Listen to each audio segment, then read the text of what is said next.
I never thought a piece of plywood and some 2x4s would cost someone $100,000, but here we are.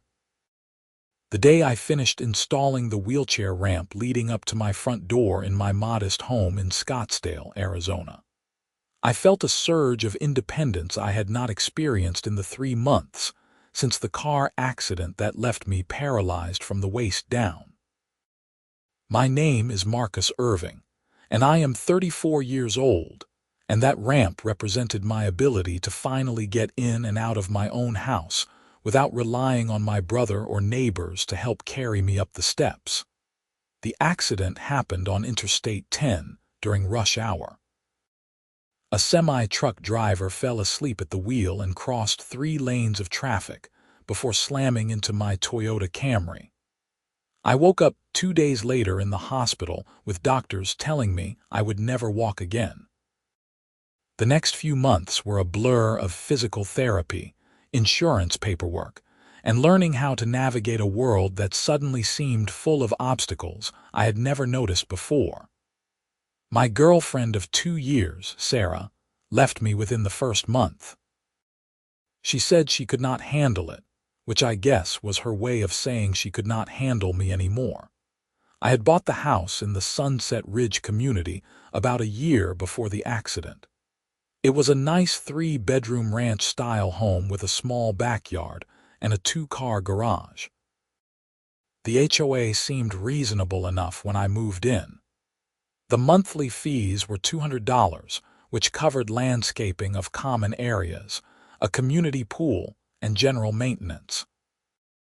I had attended maybe one HOA meeting before the accident, and it seemed like standard suburban stuff, with discussions about mailbox colors and holiday decorations. The ramp took me and my brother Mike 3 days to build. We followed all the ADA guidelines to the letter. The slope was exactly 1 inch of rise for every 12 inches of length. The width was 36 inches, and we installed handrails on both sides. Mike works in construction, so he knew what he was doing. We even got the proper permits from the city, which took 2 weeks to process, but came through without any issues. The inspector from the city building department came out, looked everything over, and signed off on it. The ramp was not the prettiest thing in the world, made from pressure-treated lumber with a simple non-slip surface, but it was functional and safe. I had been using the ramp for exactly 5 days when I got the letter. It came in a crisp white envelope with the Sunset Ridge HOA logo printed in the corner. I opened it while sitting at my kitchen table, still getting used to the height difference and the way I had to reach for things now. The letter was from someone named Deborah Patterson, who signed herself as the HOA president. It was dated 3 days prior, which meant it had been sitting in my mailbox for a bit. The language was formal and cold, the kind of corporate speak that tries to sound official but mostly just sounds hostile. It stated that my wheelchair ramp was in violation of HOA Guidelines Section 7.3, which required all exterior modifications to be approved by the Architectural Review Committee before installation. It gave me 14 days to remove the ramp or face fines of $100 per day until the violation was corrected. I read the letter 3 times, each time feeling my blood pressure rise a little higher. I wheeled myself over to the filing cabinet where I kept all my HOA documents and pulled out the covenant agreements I had signed when I bought the house. I spent the next hour reading through the dense legal language, looking for Section 7.3. I found it buried on page 19. It did indeed say that exterior modifications required approval, but it also had an exception clause for modifications required for accessibility and medical necessity. The next morning, I called the number listed on the HOA letter. A woman answered on the 3rd ring with a chipper voice that sounded fake even through the phone. "Sunset Ridge HOA, this is Deborah speaking." "Hi, This is Marcus Irving from 1247 Desert Bloom Drive. I received a letter about my wheelchair ramp." Her tone changed immediately, becoming sharper and more businesslike. "Yes, Mr. Irving. As the letter states, you have 14 days to remove the unauthorized structure. I read through the HOA covenants, and there is an exception for accessibility modifications," I said, trying to keep my voice calm. "I am in a wheelchair. I need the ramp to access my home." "The exception requires prior approval from the committee," she said, speaking to me like I was a child who had not done his homework. "You did not seek approval, therefore it is a violation." "I got approval from the city. I have all the proper permits." "City permits are irrelevant to HOA regulations," Deborah said. I could hear papers shuffling in the background. "The ramp is unsightly and does not match the aesthetic standards of our community. Several of your neighbors have complained." That stopped me cold. "Neighbors have complained about my wheelchair ramp. The appearance of our community affects all property values," she said, as if that explained everything. "The ramp must be removed, or you can apply for approval to install something more appropriate." More appropriate. "It is a wheelchair ramp. It serves a medical purpose. There are more attractive options available, portable ramps, for instance, that can be stored when not in use." I felt my jaw clench. "Portable ramps are not safe for daily use. I need a permanent, stable structure." "Then you should have sought approval before building," Deborah said. "The 14-day period begins from the date on the letter. That gives you 11 days remaining. Have a good day, Mr. Irving." She hung up before I could respond. I sat there holding the phone, staring at it like it had personally betrayed me. I called my brother Mike and told him what happened. He came over that evening with a 6-pack of beer, which he drank while I vented my frustration. "They cannot actually make you remove it, can they?" Mike asked. He was 2 years older than me, built like the construction worker he was, with sun-weathered skin and calloused hands. "I do not know," I admitted, "but they are threatening daily fines." "That is discrimination," Mike said. "You are disabled. They cannot discriminate against you." That is what I thought, but this woman made it sound like the HOA rules override everything. Mike pulled out his phone and started searching. "There has got to be something. The Americans with Disabilities Act or something. Let me look it up." We spent the next hour going down an internet rabbit hole, reading about the ADA, Fair Housing Act, and various court cases involving HOAs and accessibility. The more we read, the clearer it became that I was likely in the right, but that did not mean the HOA would back down easily. "You need a lawyer," Mike finally said. "I cannot afford a lawyer," I replied. "Do you know how much medical bills I am dealing with? Insurance covered most of it, but my deductible alone was $10,000. I am already working with a payment plan." "Then we figure this out ourselves," Mike said. "You write them back, cite the laws, tell them to pound sand." I spent the next day crafting a response letter. I referenced the Fair Housing Act, which prohibits discrimination based on disability and requires reasonable accommodations. I cited the ADA requirements for public accommodations, though I was not entirely sure that applied to HOAs. I attached copies of my city permits and a letter from my doctor stating the medical necessity of the ramp. I printed it all out, made copies for my records, and sent it via certified mail so I would have proof of delivery. 3 days later, I got a response. This time, it was not just a letter but a formal notice of violation. The tone had escalated. It stated that my previous violation remained uncorrected, and that I had now added the offense of failing to comply with HOA directives. It informed me that the Architectural Review Committee had met and unanimously denied any request for a wheelchair ramp in its current form. It suggested that if I needed accessibility assistance, I should consider moving to a ground-floor apartment or assisted living facility. I read that last line 5 times. They were actually suggesting I should move out of my own house because they did not like the look of my wheelchair ramp. The rage I felt was unlike anything I had experienced since the accident. It was pure and hot and made my hands shake as I held the paper. I called a lawyer that afternoon. I could not afford not to. I found one through a disability rights organization that operated in the Phoenix area. His name was Richard Chen, and he agreed to a free consultation. I wheeled into his office in downtown Scottsdale 2 days later, and he listened to my entire story without interrupting once. Richard was in his early 40s, sharply dressed, with the kind of focused intensity that made you feel like your case was the only thing that mattered to him. When I finished talking, he leaned back in his chair and tapped his pen against his desk. "They really suggested you move to assisted living?" he asked. "Right there in the letter," I said, pulling it out and pointing to the line. Richard let out a low whistle. "That is textbook discrimination. The Fair Housing Act is very clear about this.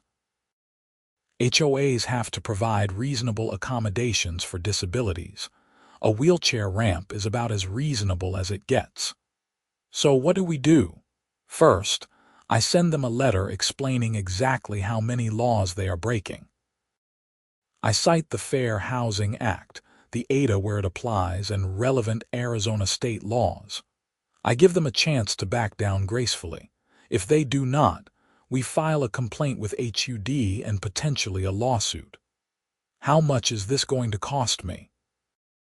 I asked, already mentally calculating which bills I could postpone. "I work with the Arizona Disability Rights Coalition," Richard said. "We take these cases on contingency for civil rights violations. You do not pay unless we win, and then it comes out of the settlement or judgment. Plus, if we win, the HOA pays your attorney fees. That is part of the Fair Housing Act. For the first time since this whole mess started, I felt like I could breathe. So I do not have to pay anything upfront, not a cent. I believe in this case, Marcus. What they are doing is wrong, and they need to be held accountable." Richard sent his letter the next day.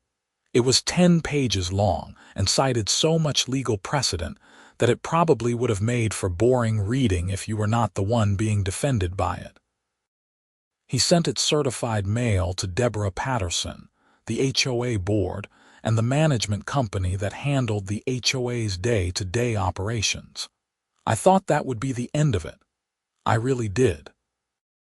Richard's letter was thorough and professional, and it clearly laid out all the ways the HOA was violating federal law. Any reasonable person or organization would have read it, consulted with their own lawyer, and immediately backed off. Deborah Patterson was apparently not a reasonable person.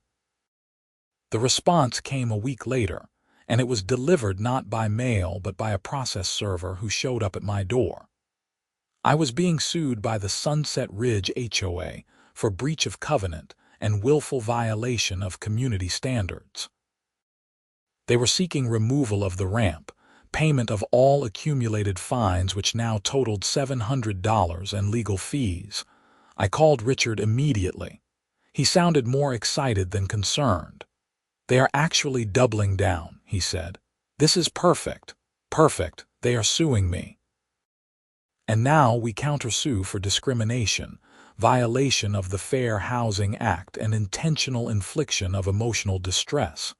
Marcus, they just made this a much bigger case. The damages just went way up." "I do not want damages," I said. "I just want to keep my ramp and be left alone."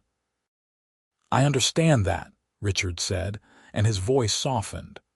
"But sometimes the only way to make organizations like this change their behavior is to hit them where it hurts, in their wallet.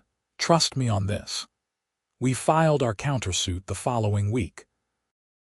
Richard drafted a comprehensive complaint that detailed every interaction. every letter, every violation of my civil rights. He included the suggestion that I move to assisted living as evidence of intentional discrimination. He added claims under the Fair Housing Act, the ADA, and Arizona state disability rights laws. He sought actual damages for emotional distress, punitive damages for willful violation of civil rights, attorney fees, and a permanent injunction preventing the HOA from interfering with my ramp. The case was assigned to Judge William Morrison in Maricopa County Superior Court. The initial hearing was scheduled for 6 weeks out. In the meantime, the HOA did not back down on the fines. Every day that passed, another $100 was added to their claimed violation fees. Richard told me not to pay a single cent. The tension in the neighborhood became palpable. I started noticing the looks I got when I wheeled myself to my car. Some neighbors would not make eye contact. Others stared openly. One woman I had never spoken to before stopped me in my driveway one afternoon. Her name was Carol, and she lived 3 houses down. "This whole lawsuit thing is raising everyone's HOA fees," she said, standing over me with her arms crossed. "Could you not just compromise?" "Compromise on what?" I asked. "My ability to access my own home, maybe one of those temporary ramps, something that does not look so permanent." "I am permanently disabled, Carol. I need a permanent solution." She huffed and walked away, muttering something about property values that I chose not to fully hear. But not everyone was hostile. My next-door neighbor, an older gentleman named Tom Richardson, came over that evening. Tom was retired military, somewhere in his late 60s, and he had always been friendly in a reserved sort of way. "I heard about what the HOA is doing," Tom said. He was standing on my new ramp, looking at the construction with an appraising eye. "This is good work, solid. Thanks. My brother helped me build it." "I was at the last HOA meeting," Tom continued. "Deborah brought up your ramp. She showed pictures and everything. Made it sound like you had built some kind of shantytown addition." "What did people say?" Tom shrugged. "Bunch of them agreed with her, but not everyone. I stood up and said it was ridiculous to hassle a disabled man over a wheelchair ramp. Few others agreed, but Deborah controls that board. She has been president for 6 years, and she runs it like her personal fiefdom."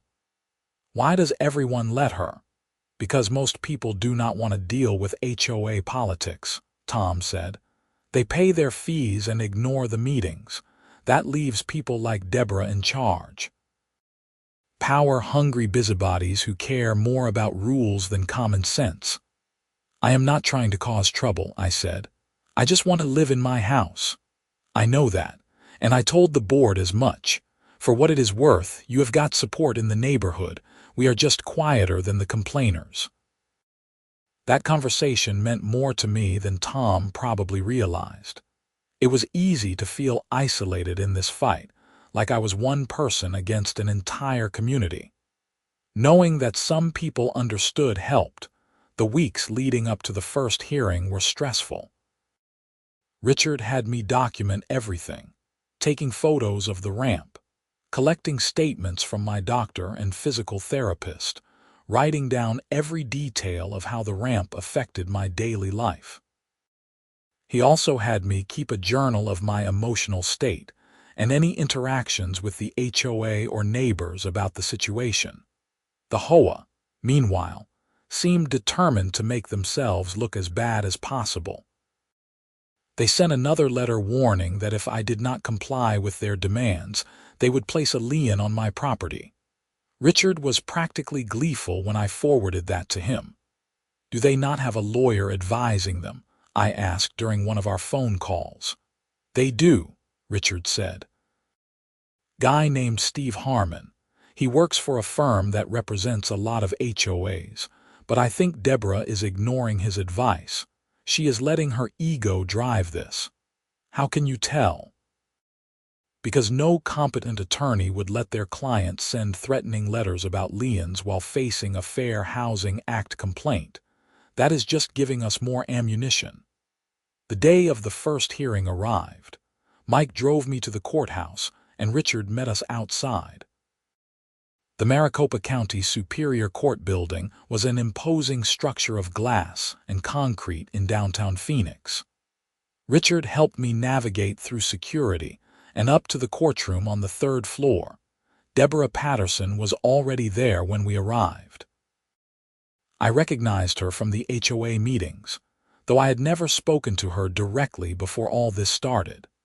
She was probably in her mid-50s, with blonde hair that looked professionally colored and styled. She wore a navy blue pantsuit and had an expression of pinched disapproval that seemed permanently etched on her face. Next to her sat Steve Harmon, the HOA's attorney.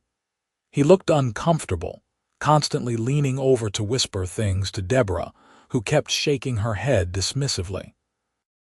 Judge Morrison was a black man in his early 60s with gray at his temples and reading glasses perched on his nose.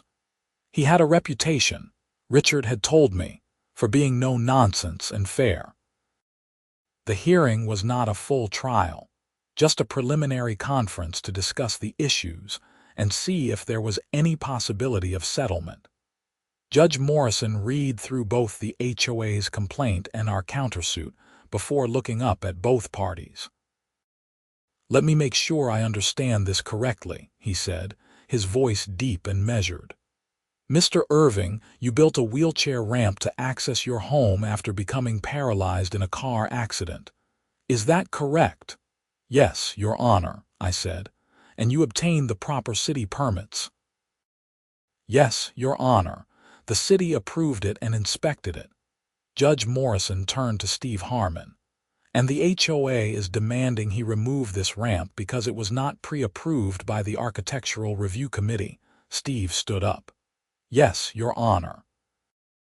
The HOA covenants clearly state that all exterior modifications require approval.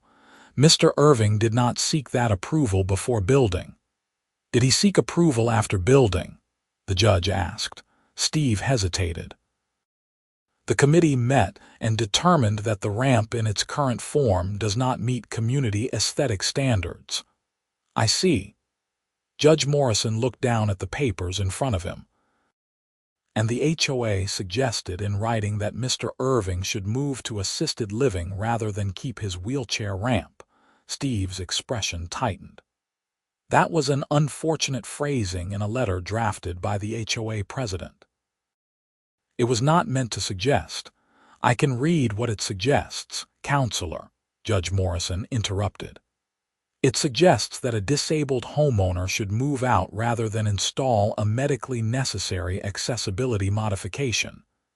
Deborah leaned over and whispered something urgently to Steve. He nodded and straightened. "Your Honor, the HOA is not opposed to Mr. Irving having accessibility.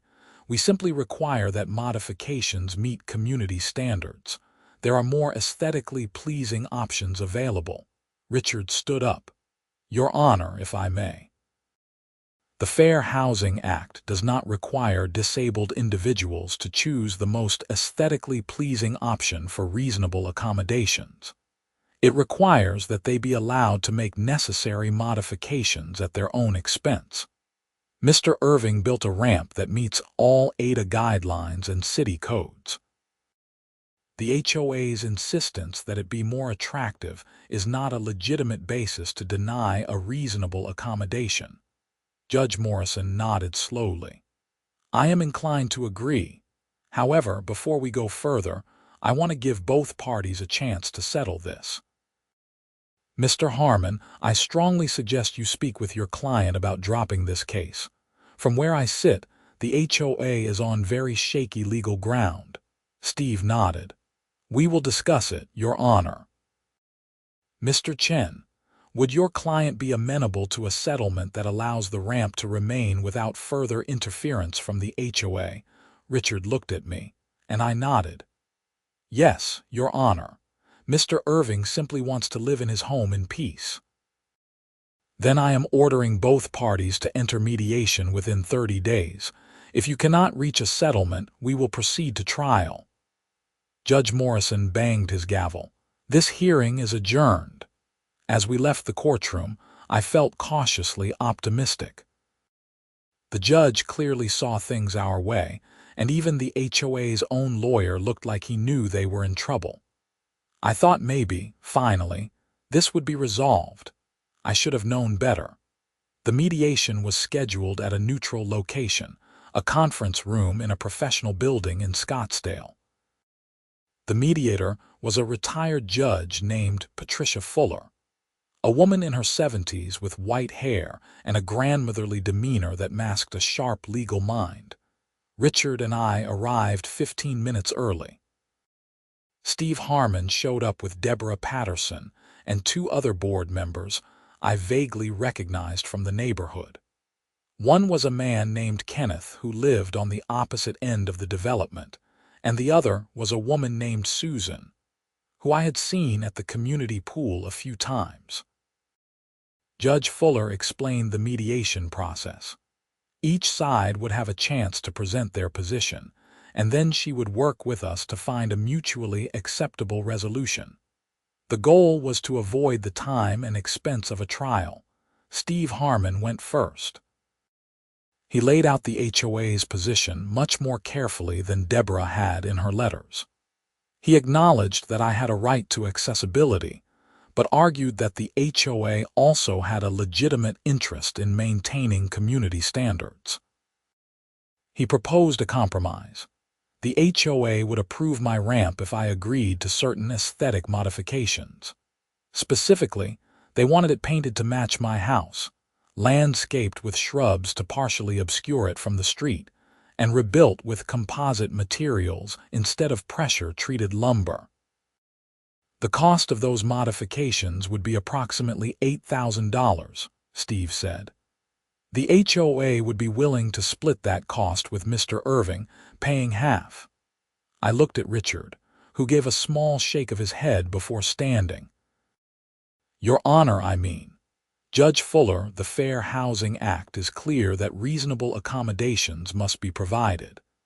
It does not require the disabled person to make their accommodation more aesthetically pleasing at their own expense. Mr. Irving has already spent $3,000 on materials and his time building the current ramp. Asking him to spend another $4,000 to make it prettier is not reasonable. The HOA is offering to pay half," Steve pointed out. "That is still $4,000 Mr. Irving does not have," Richard said. "And more importantly, it is not required by law. The ramp as it exists meets all safety codes and serves its purpose.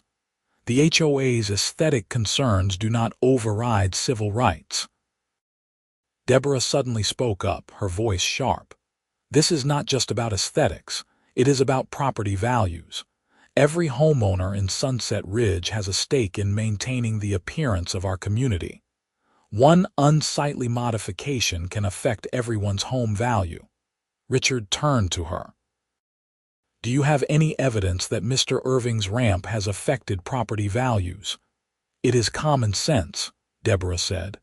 "Common sense is not evidence," Richard replied. "And even if it were, property values do not trump civil rights. You cannot discriminate against someone because their wheelchair ramp might theoretically affect home prices." Judge Fuller held up a hand. "Let us take a step back. Mr. Irving, what is your position? What would you accept to settle this case?" I took a breath. Richard and I had discussed this beforehand. "I want the HOA to leave my ramp alone. No fines, no demands to modify it, no more threatening letters. I want something in writing that says they acknowledge my right to have the ramp as it is, and I want them to pay my attorney fees." Deborah actually laughed. "We are not paying your attorney fees. You are the one who escalated this into a lawsuit. You sued me first," I pointed out, "after I installed a medically necessary modification to my own home."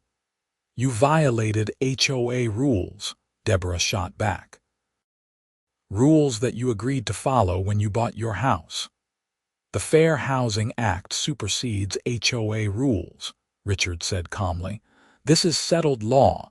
You cannot enforce covenants that violate federal civil rights legislation. The mediation went downhill from there.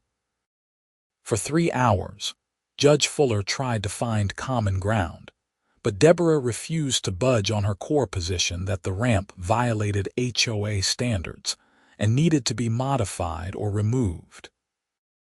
Steve Harmon looked increasingly frustrated with his own client, at one point asking for a private conference with the HOA board members in a separate room. They came back 20 minutes later, and Steve made one more offer. The HOA would drop all fines and allow the ramp if I agreed to add skirting around the base and paint it to match the house, at my own expense. He estimated that would cost around $1,500. Richard looked at me. It was my decision. I thought about it for a long moment.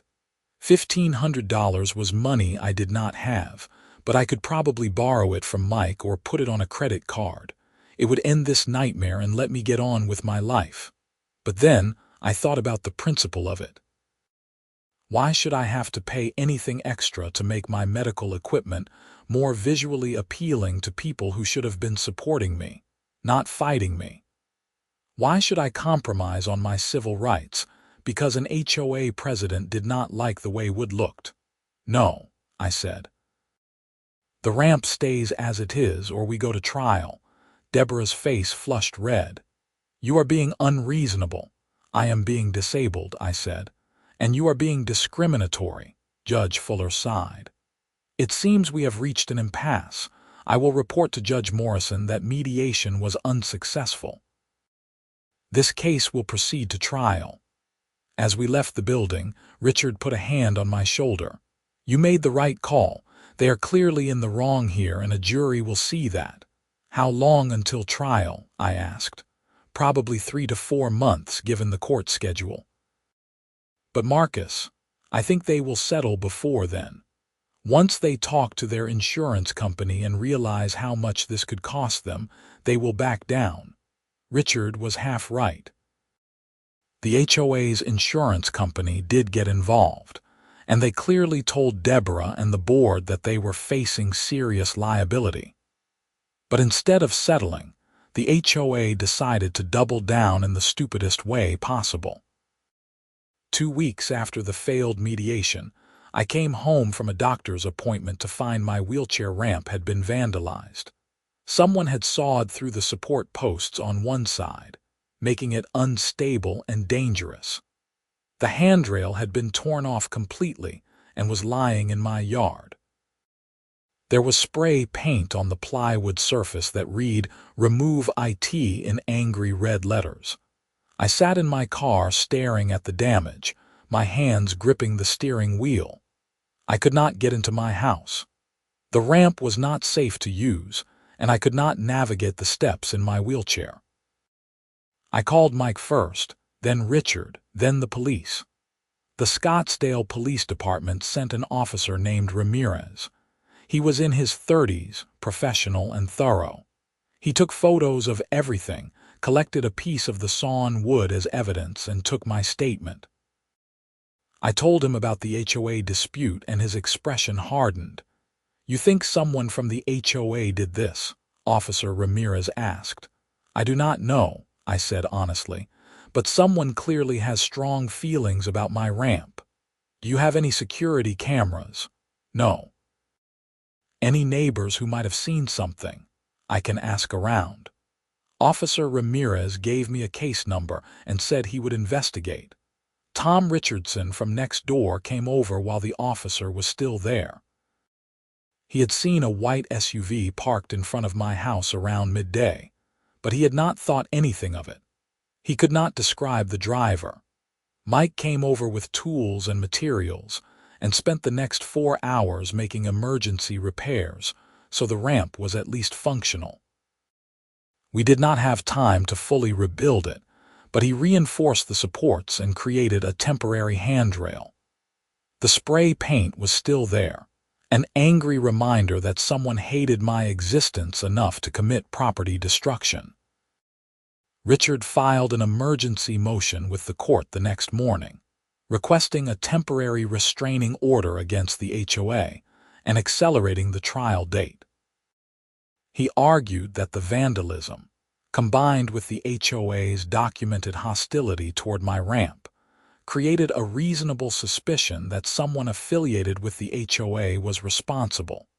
Judge Morrison granted an expedited hearing. This time, when we appeared in court 2 days later, the atmosphere was very different. The judge was visibly angry as he reviewed the photos of the vandalized ramp. "Mr. Harmon, does your client have anything to say about this?" Judge Morrison asked. Steve stood up, and for the first time, he looked genuinely shaken. "Your Honor, the HOA board categorically denies any involvement in this vandalism. We do not condone property destruction of any kind." "Yet someone destroyed a wheelchair ramp that your client has been aggressively trying to remove through legal channels," Richard said. "The message spray painted on the ramp, 'Remove IT,' mirrors exactly the language in the HOA's letters to Mr. Irving." "That is circumstantial," Steve protested. "Lots of people in the neighborhood are unhappy about this situation, because your client has been stirring them up," Richard countered. The HOA newsletter last month included an article about the importance of maintaining property standards, and it specifically mentioned Mr. Irving's case without naming him. "You created an environment of hostility toward a disabled homeowner." Judge Morrison held up his hand. "Here is what is going to happen.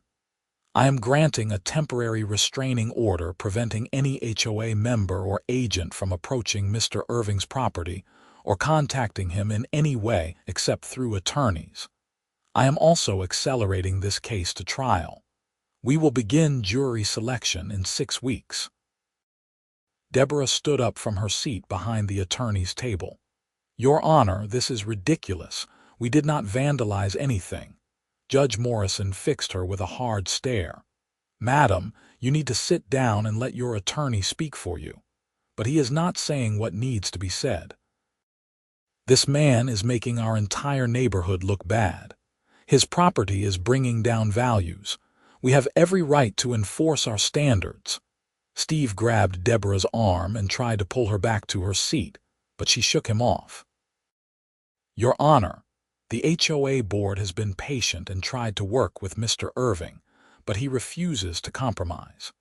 He refuses to follow the rules that everyone else in Sunset Ridge follows. And now, he is using this vandalism that he has no proof we were involved in to make us look like the bad guys." The courtroom was silent. Judge Morrison removed his glasses and pinched the bridge of his nose. "Miss Patterson, is it?" "Yes," Deborah said, chin raised defiantly. "Miss Patterson, I strongly advise you to stop talking right now and listen to your attorney. Because every word you are saying is making your situation worse. This court is not interested in your property values or your aesthetic standards. This court is interested in whether you have violated a man's civil rights by discriminating against him based on his disability. And right now, from where I am sitting, that is exactly what it looks like you have done." Deborah opened her mouth to respond, but Steve finally managed to pull her back and physically push her into her chair. "Your Honor, I apologize. My client is understandably emotional." "Your client is digging herself into a deeper hole," Judge Morrison said. "The restraining order stands. Trial in 6 weeks. Both parties are dismissed." As we left the courthouse, I could hear Deborah arguing loudly with Steve in the hallway behind us. Richard was grinning. "Did you see her implode up there? That was beautiful. If she is that uncontrolled in front of a judge, imagine what she will be like in front of a jury." The Scottsdale police investigation into the vandalism moved forward slowly. Officer Ramirez called me a week after the incident to say they had canvassed the neighborhood, but found no witnesses who could identify the vandal. The white SUV Tom had seen was too common to track down without a license plate. They had no fingerprints from the scene, and the spray paint was a standard brand available at any hardware store. Unless someone came forward or they found more evidence, the case would likely remain unsolved. But something interesting did happen. Tom Richardson knocked on my door one evening and told me that his wife Clara had been at a coffee shop in the neighborhood and overheard Deborah Patterson talking loudly on her phone. Clara had not heard the whole conversation, but she clearly heard Deborah say something like, "Someone finally did something about that ramp, and maybe now he will get the message." I immediately told Richard, who told Officer Ramirez. The police brought Deborah in for questioning. She denied everything, claimed she had been misunderstood, and refused to say anything else without her attorney present. Without a recording or more evidence, the police could not charge her with anything. But Richard made sure to note it in our trial preparation documents. The 6 weeks before trial crawled by. I had to take time off from my job as a software developer to deal with all the legal proceedings. My employer was understanding, but I burned through most of my paid time off. The stress was affecting my sleep and my health. My physical therapist noticed that my blood pressure was elevated and my anxiety was through the roof. But I also found support in unexpected places. Tom and Clara Richardson became regular visitors, checking on me and occasionally bringing over dinner. A few other neighbors quietly reached out to express their support. One woman, Margaret, who lived 2 streets over and was in her 70s, told me that she had dealt with Deborah's petty tyranny for years and was thrilled someone was finally standing up to her. Mike helped me fully repair the ramp, and this time we installed a security camera pointing at it. If anyone tried to vandalize it again, we would have footage. The trial began on a Tuesday morning in early September. The temperature in Phoenix was still hitting the high 90s, and the air conditioning in the courthouse was working overtime. Richard had prepared me extensively for what to expect. We had gone over my testimony dozens of times, practiced cross-examination questions, and reviewed all the evidence. The jury selection took most of the first day. Richard used his challenges to eliminate anyone who seemed overly concerned with property values or who expressed negative attitudes toward disability accommodations. Steve Harmon tried to seat jurors who were homeowners in HOA communities, arguing they would understand the need for rules and standards. In the end, we had a jury of 7 women and 5 men, mixed ages and backgrounds. Judge Morrison gave the jury preliminary instructions, and then Richard delivered his opening statement. He stood in front of the jury box and told my story with clarity and passion. He described the accident that left me paralyzed, my struggle to adapt to life in a wheelchair, and my decision to install a ramp so I could maintain my independence. He explained how the HOA had responded with hostility and threats instead of compassion and understanding. He detailed every letter, every fine, and every unreasonable demand. He showed photos of the vandalized ramp and quoted Deborah's outburst in court. "This case is about basic human decency," Richard told the jury.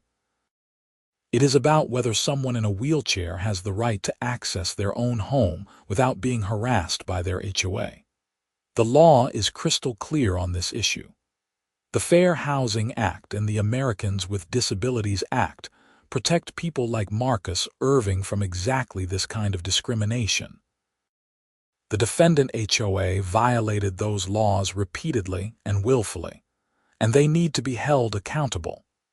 Steve Harmon's opening statement tried to paint the HOA as reasonable administrators trying to maintain community standards. He admitted that some communications had been poorly worded, but insisted there was no discrimination. He claimed the HOA had offered multiple compromises that I had rejected. He tried to make it sound like I was the unreasonable one, demanding special treatment rather than following the rules like everyone else. Richard's eyes met mine during Steve's statement, and I could see the confidence there. The HOA's attorney was fighting an uphill battle, and he knew it. I was the first witness called. Richard walked me through my entire story, having me explain in my own words what happened. I talked about the accident, waking up in the hospital, learning I would never walk again. I described the challenges of living in a wheelchair, how simple tasks like entering my home became impossible without proper accessibility. "Why did you decide to build a ramp instead of using a portable one?" Richard asked. "Portable ramps are not safe for daily use," I explained. "They can slip or collapse. I needed something permanent and stable, something I could rely on every single day, multiple times a day, without worrying about falling." "Did you research the proper way to build a wheelchair ramp?" "Yes. I spent weeks reading HOA guidelines and city building codes. My brother works in construction, so he helped make sure we did everything right. We got the proper permits from the city. An inspector came out and approved it." "What was your reaction when you received the first letter from the HOA?" "I was shocked," I said. "I thought there must be some misunderstanding. I checked the HOA covenants and saw there was an exception for accessibility modifications. I called Miss Patterson to explain." "And what did she say?" "She told me the exception required prior approval. When I pointed out that I needed the ramp for medical reasons, she said there were more attractive options and suggested I could use a portable ramp instead. When I explained that was not safe, she said if I needed that level of accessibility, maybe I should move to assisted living." A few jury members visibly reacted to that. One woman shook her head slightly. Richard introduced the letters into evidence, walking through each one and having me explain my emotional response. When we got to the vandalism, my voice got tight. I came home from a doctor's appointment and saw that someone had sawed through the support posts. The handrail was torn off. There was spray paint that said "remove it." I could not get into my house.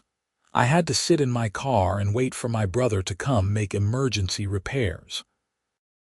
"How did that make you feel?" "Violated. Scared.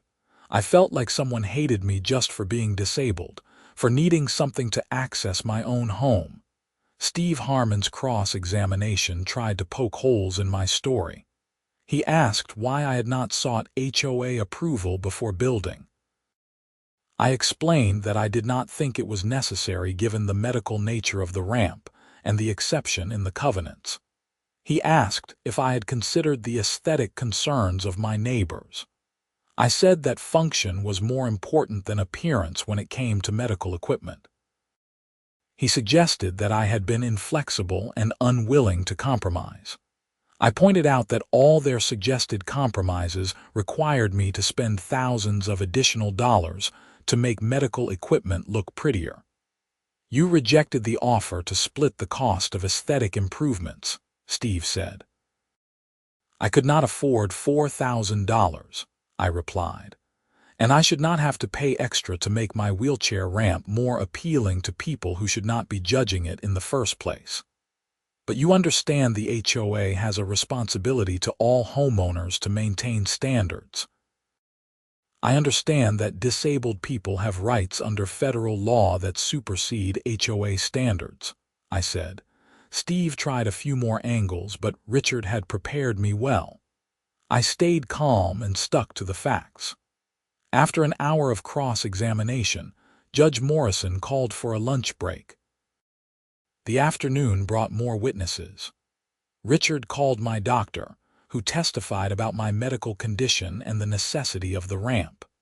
He called the city building inspector who had approved the ramp, who confirmed it met all codes and safety requirements. He called Tom Richardson, who testified about the white SUV he had seen on the day of the vandalism, and about the general atmosphere in the neighborhood after the HOA had publicized my case. The second day of trial was when things got really interesting.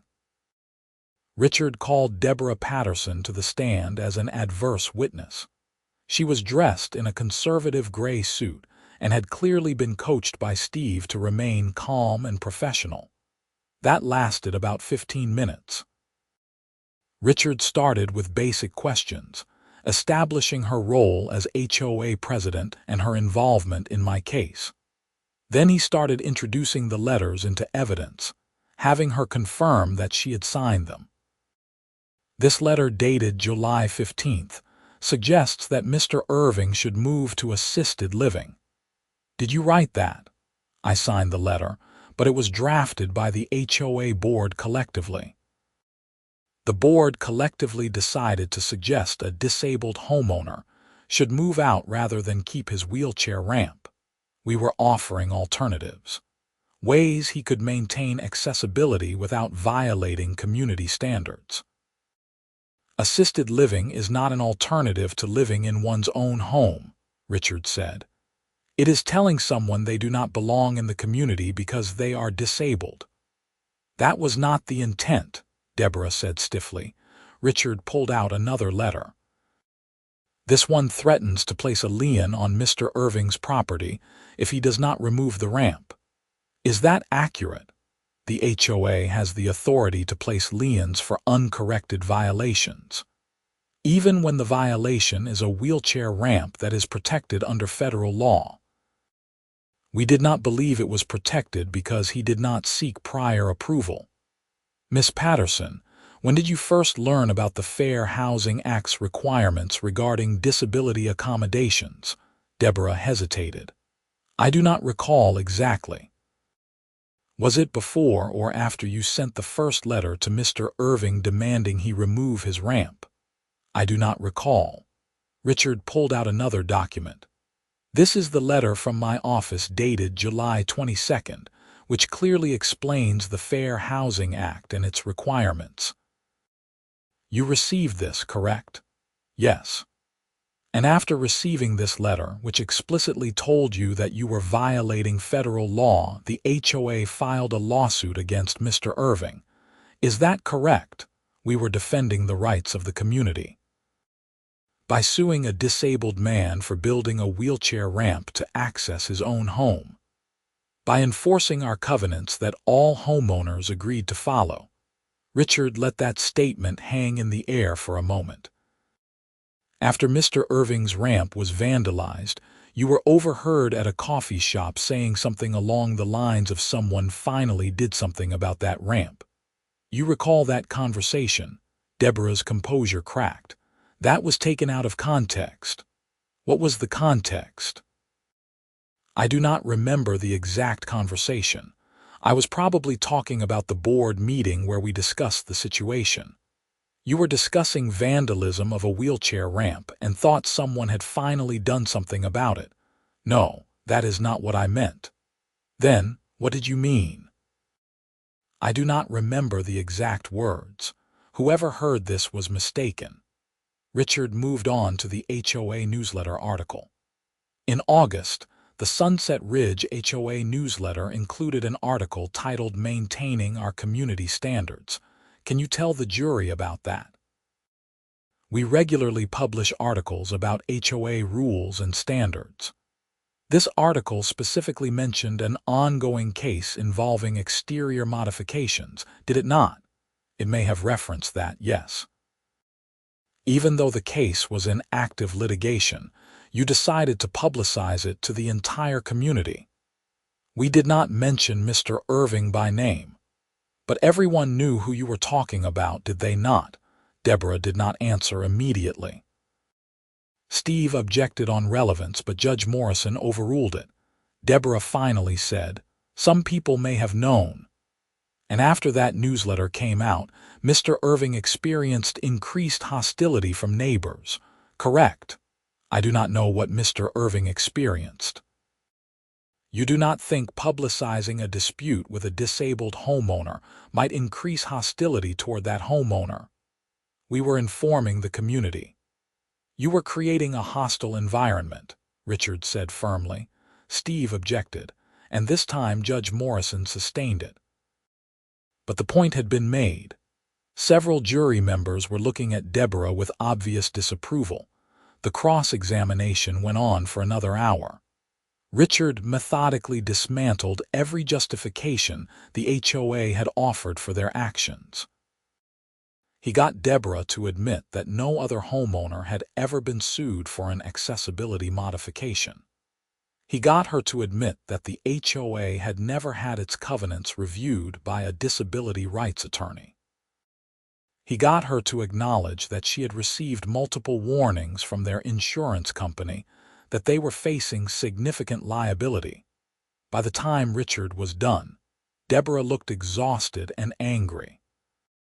Steve Harmon's redirect tried to rehabilitate her testimony, having her emphasize the HOA's good intentions and commitment to the community. But the damage was done.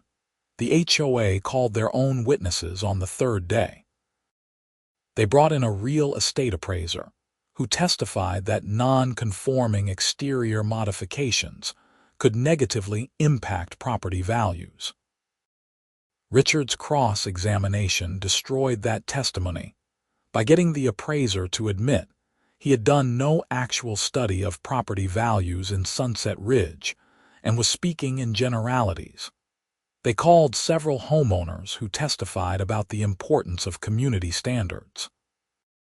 Richard asked each of them whether they would prefer living next to someone with a wheelchair ramp or living in a community that discriminated against disabled people. Most of them stammered and tried to avoid answering directly. The most damaging witness for the HOA was actually their own management company representative, a man named David who handled the day-to-day operations. Richard got him to admit that he had advised Deborah multiple times to drop the issue and work with me, but she had overruled him. David confirmed that the HOA's insurance carrier had warned them about the liability exposure. He even acknowledged that in his 15 years managing HOAs, he had never seen one fight a disability accommodation request this aggressively. Steve Harmon's closing argument tried to frame the case as being about property rights and the importance of rules. He argued that the HOA had offered reasonable compromises and that I had been inflexible. He downplayed the discriminatory language in the letters as unfortunate word choices rather than evidence of intent. He reminded the jury that there was no proof the HOA had been involved in the vandalism. Richard's closing argument was powerful. He stood before the jury and spoke with quiet intensity. This case is simple. Marcus Irving is a man who was paralyzed through no fault of his own. He bought a house, and then he could no longer access that house safely without a ramp. He built that ramp following all applicable laws and codes. And instead of showing compassion or understanding, the Sunset Ridge HOA treated him like a criminal. They threatened him with fines and liens. They suggested he should move to assisted living. They created such a hostile environment that someone felt empowered to vandalize his wheelchair ramp, the very thing he needs to enter his own home. Richard paused, making eye contact with several jurors. The defendant wants you to believe this is about property values and community standards. But what kind of community values rules over people? What kind of community tells a disabled man that the appearance of his medical equipment is more important than his ability to live independently? The Fair Housing Act exists precisely because there are people who would rather enforce their aesthetic preferences than accommodate someone with a disability.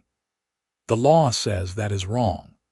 The law says that people like Marcus Irving have rights that supersede HOA covenants. And the law says that when those rights are violated, There must be consequences. The jury deliberated for 6 hours. I spent that time in a conference room with Richard and Mike, trying not to climb the walls with anxiety.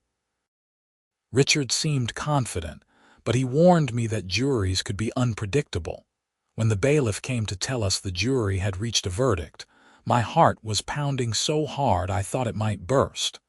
We made our way back into the courtroom. Deborah and the other HOA board members looked nervous.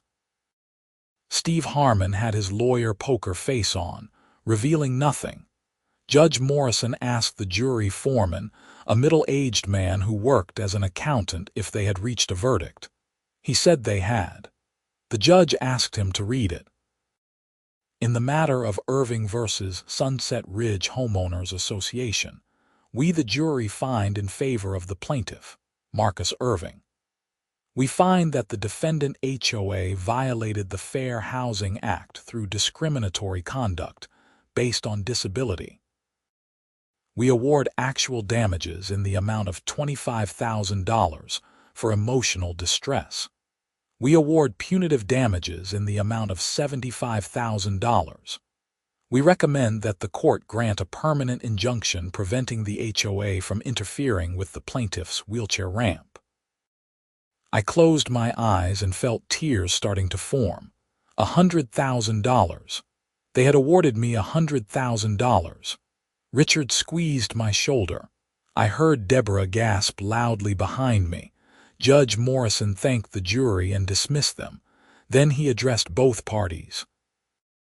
Based on the jury's verdict, I am issuing a permanent injunction ordering the Sunset Ridge Homeowners Association, its board members, and its agents to cease any and all interference with Mr. Irving's wheelchair ramp.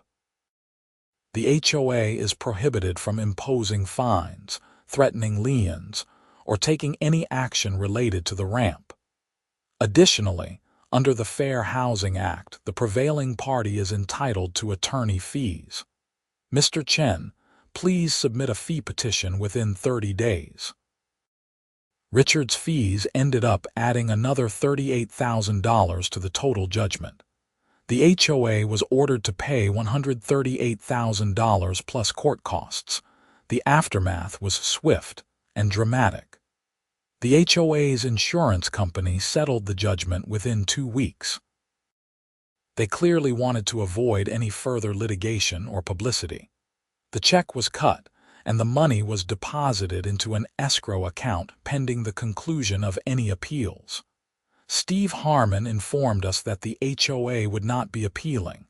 They were done, but the story did not end there. The Scottsdale police investigation into the vandalism took an unexpected turn.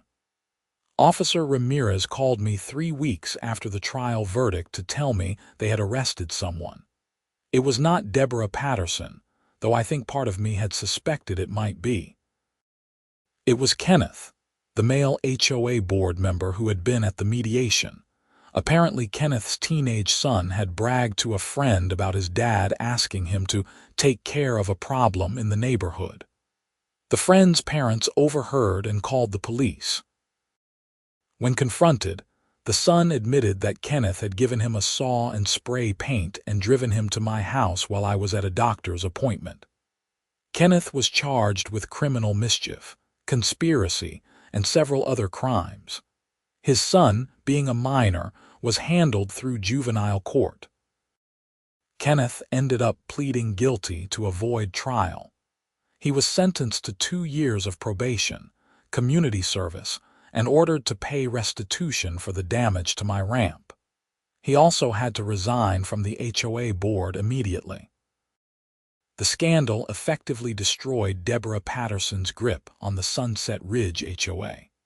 Within a month of the verdict, a group of homeowners led by Tom Richardson organized a recall election. Deborah and the remaining board members who had supported her were voted out. A new board was elected with Tom as president.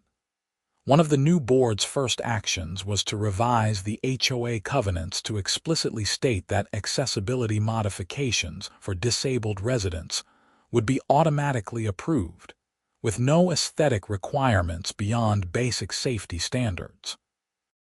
They also implemented mandatory training for board members on fair housing laws and disability rights. Tom came over one evening after the new board had been seated. We sat on my deck, which I could now access freely via my ramp, and shared a beer. "You know, a lot of people in the neighborhood have been talking," Tom said. "Not just about the trial, but about accessibility in general.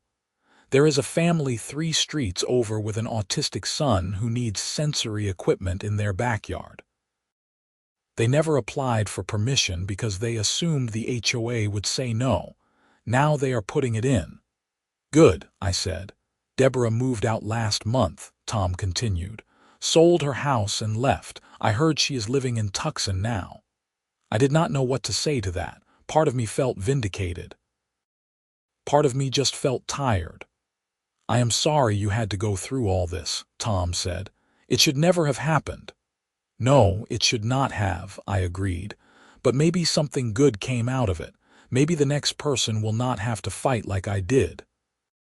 The settlement money changed my life in practical ways. I was able to pay off my medical bills completely. I upgraded my wheelchair to a better model with improved mobility.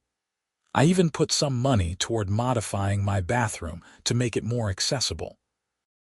The rest I invested, wanting to have a cushion for the future.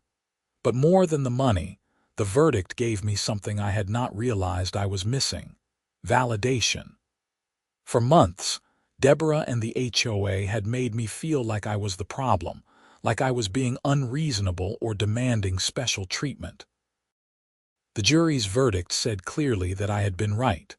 I had been wronged, and the people who wronged me had been held accountable. Life slowly returned to normal. I went back to work full-time at my software development job. My boss had been supportive throughout the whole ordeal, and my coworkers welcomed me back without making a big deal about the trial. I appreciated that. I started dating again, cautiously. The accident and Sarah's departure had made me gun-shy about relationships, worried that no one would want to be with someone in a wheelchair. But I met a woman named Jennifer at a disability rights advocacy meeting that Richard invited me to speak at. She was a physical therapist who specialized in spinal cord injuries, and she understood my situation in ways that most people could not. We took things slow, but it felt right. The ramp remained exactly as Mike and I had built it, weathering under the Arizona sun but solid and functional. Every time I used it, which was multiple times a day, I thought about what it represented. It was not just a piece of construction. It was my independence. It was my right to live in my own home on my own terms. It was proof that sometimes fighting back against injustice actually works. A year after the trial, Richard called me with news. The Arizona state legislature had passed a new law explicitly prohibiting HOAs from denying or imposing aesthetic requirements on accessibility modifications for disabled residents. The law had been nicknamed Marcus's Law by the disability rights advocates who pushed for it, though that was not the official title. "Your case made a difference," Richard told me. "Real, lasting change." I thought about that a lot. One wheelchair ramp. One stubborn HOA president. One fight that I could have walked away from but chose not to. And it rippled out into something bigger than just my personal situation. Sometimes I wonder what would have happened if I had just agreed to their demands back at the beginning. If I had spent the money to make the ramp prettier or agreed to use a portable ramp, despite the safety concerns, I would have avoided months of stress and conflict. But I also would have let the discrimination stand. I would have sent a message that it was okay to treat disabled people as second-class citizens, as long as you dressed it up in language about property values and community standards. I am glad I fought. Even on the days when it felt impossible, when I was drowning in legal paperwork and anxiety, when neighbors would not make eye contact with me in the grocery store. Even then, I am glad I fought. Because here is what I learned. Accessibility is not a privilege that should be granted based on whether it looks nice enough. It is a right, and rights are worth fighting for, even when the fight is hard, even when you are tired, even when people tell you to just compromise and move on. My wheelchair ramp is not the prettiest structure in Sunset Ridge. It is still just pressure-treated lumber with a non-slip surface and metal handrails. But it is mine, and it is legal, and it is staying exactly where it is. And every single day when I use it to leave my house or come home, I remember that I stood up for myself, even when I could not literally stand. That $100,000 judgment was not just money. It was justice. It was validation. It was a message to every HOA, every board member, every person who thinks their aesthetic preferences matter more than someone else's civil rights. The message is simple. They do not. I still live in Sunset Ridge. The new HOA board is reasonable and fair. My neighbors are mostly friendly, and the ones who are not at least leave me alone. Tom and Clara Richardson remain good friends. Jennifer moved in with me 6 months ago, and we are talking about getting married. Life is good, but I keep the trial documents in a file in my office. Not because I want to relive the experience, but because I want to remember what I learned. That when you are right, when the law is on your side, when you have people supporting you, you can win against institutions that seem more powerful than you are. You can stand up to bullies, even when those bullies hide behind rules and covenants and community standards. And sometimes, just sometimes, justice actually prevails. The wheelchair ramp that Deborah Patterson tried so hard to remove stands as a permanent monument to that truth. It cost them $100,000 in damages to learn that disabled people have rights that must be respected. I would say that is a bargain, all things considered. Every morning when I wheel down that ramp to start my day, I think about everyone who supported me through that fight. Mike, who helped build the ramp and stood by me throughout the trial. Richard, who took my case when I could not afford to pay him and fought like hell on my behalf. Tom and Clara and the other neighbors who refused to go along with the discrimination. Judge Morrison, who saw through the HOA's excuses and made sure justice was served. The jury members who understood what was really at stake, and I think about the people who will benefit from the changes that came out of my case. The family with the autistic son who can now install sensory equipment without fear. The future residents of Sunset Ridge or other HOA communities who will not have to fight the battles I fought because the rules have changed. The precedent that was set, making it harder for HOAs to discriminate against disabled residents anywhere in Arizona. One wheelchair ramp. $100,000 in damages. One small victory in the ongoing fight for disability rights. It turns out that sometimes standing your ground, even when the whole world seems to be telling you to compromise, is exactly the right thing to do.